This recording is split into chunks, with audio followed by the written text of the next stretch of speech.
All right, Ryan, there were a lot of Georgia coaches and players who had a lot to say about Gunnar Stockton as they prepare to take on Notre Dame in this all-important Sugar Bowl. Gunnar Stockton is the talk of the town right now. How is he going to look against a really strong Notre Dame defense? Mike Bobo spoke with the media, and the first thing he kind of talked about was being himself. Don't try to be Stetson Bennett. Don't try to be Carson Beck. Like, I'm not changing. Mike Bobo's not changing. Kirby Smart's not changing. You've got to be you, Gunnar, and do what he does best. And I think Mike feels good about the game plan that he's put together. But, you know, really, Gunnar's got to be Gunnar. Yeah, I think that you saw it in the second half of the SEC Championship that they're going to call the plays a little bit differently, and they want him to be who he is. And who he is a guy that's going to tuck it and run it and punish certain guys, lower the shoulder.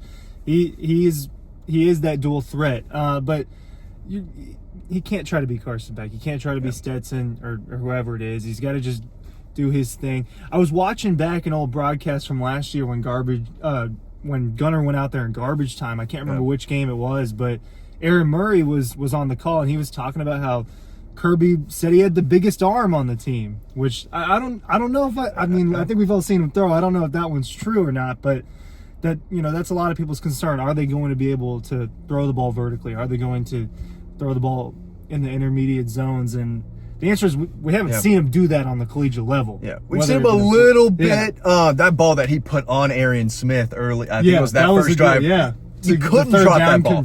Just stuck it on him. He also talked about how this year they went going into the season, hey, you've got to prepare like you're the starter. And he said his mindset last year wasn't necessarily the same way, but going into this year, he had to realize, hey, I am one Carson Beck injury or play away from being the guy. And it happened to be in an SEC championship game when you're down at halftime. He gets the news. And because of the way he prepared as, you know, the next guy up, I think it kind of helped him to be a little more comfortable and really roll when things started, you know, to kind of go his way, and even throughout the mistakes against Texas. So, again, if you can read all of this over on Dawg Post, we've got every word from Mike Bobo, Oscar Delpa, I'm going to talk about in a second, Glenn Schumann. There were a lot of guys who talked about Gunnar because they're rallying around him. I know these two really well. I know Oscar, I know Gunnar, and I know the friendship that they had. And Oscar is super excited for him. The whole team is, but, you know, those guys played 7-on-7 together. They became close throughout the recruitment, and they've been living together ever since. Oscar said, you know, we go back a long way. Even in high school, we've known each other, and I've lived with him since I got here. It was a special moment for both of us when he went out there.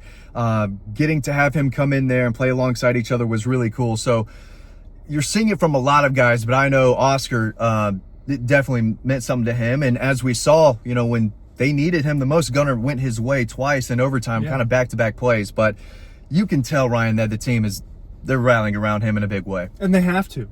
They have to, or it's not going to work, right? And you saw it the moment Gunnar goes out there, the Georgia crowd, the Georgia fans at Mercedes-Benz Stadium in Texas, they lit up and they rallied around him, and the team did. And that can't just be in the second half of the SEC Championship. He's going to make his first start in college in the Sugar Bowl here in a few days, and that's a big deal. People like to talk about, oh, well, they've done this before with Jake Fromm, they've done this before with Stetson Bennett. This is different. His first start is going to be in the Sugar Bowl in a playoff situation, and he just hasn't been in these moments before on the collegiate level. He's been around them because he's been a part of the team for a couple of years, but if the team doesn't rally around him, it's just not going to work.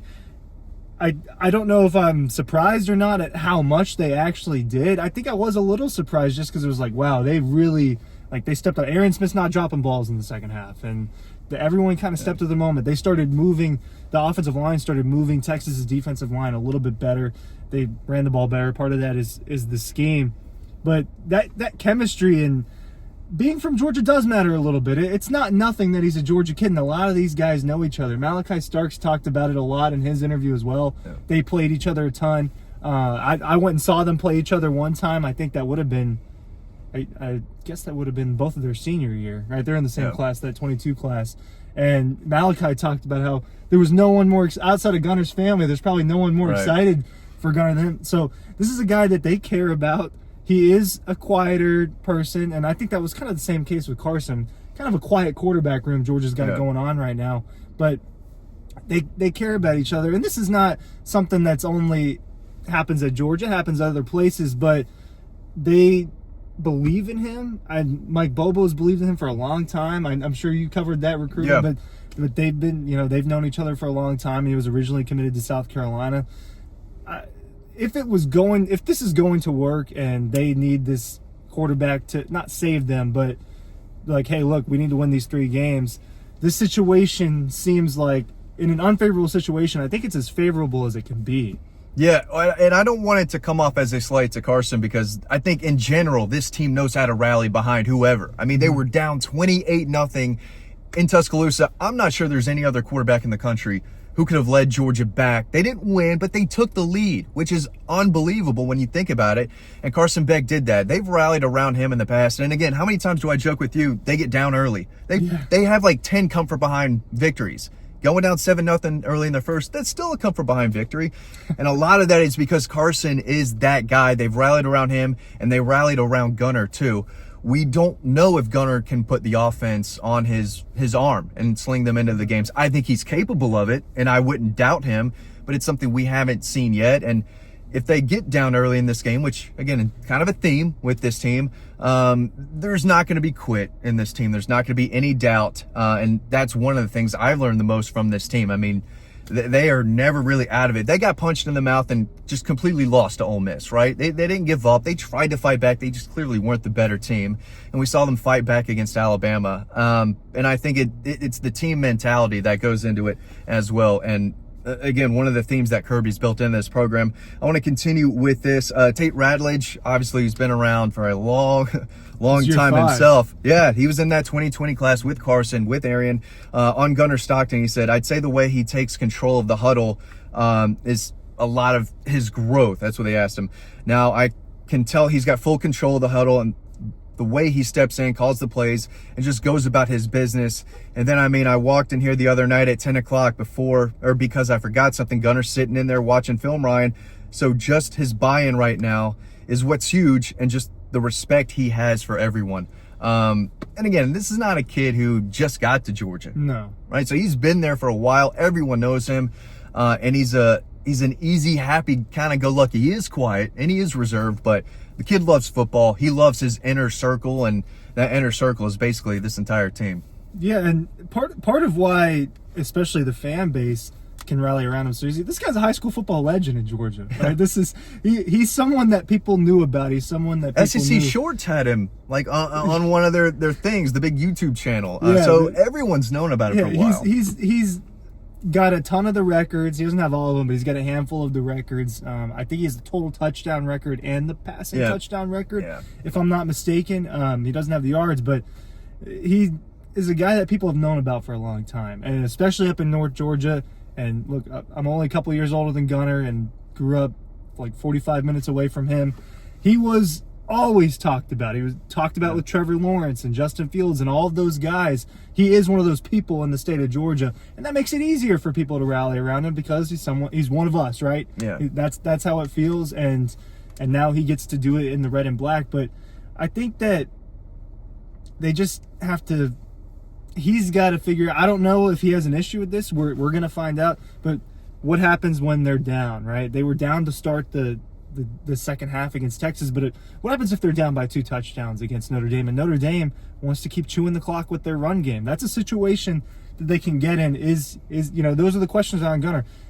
Like Carson did a handful of times over the last couple of years, can he sling this team back into it? It's a question that we might not have to find the answer about, or we might have to, but I think that I don't know if you're going to see constricted play calling. I think you're going to see them open it up against Notre Dame and just let it rip, because you're hurting the team if you're just constricting them to the play calling that they did in the second half against Texas, unless that's just what works. I think you're going to see Gunnar slinging it around in New Orleans.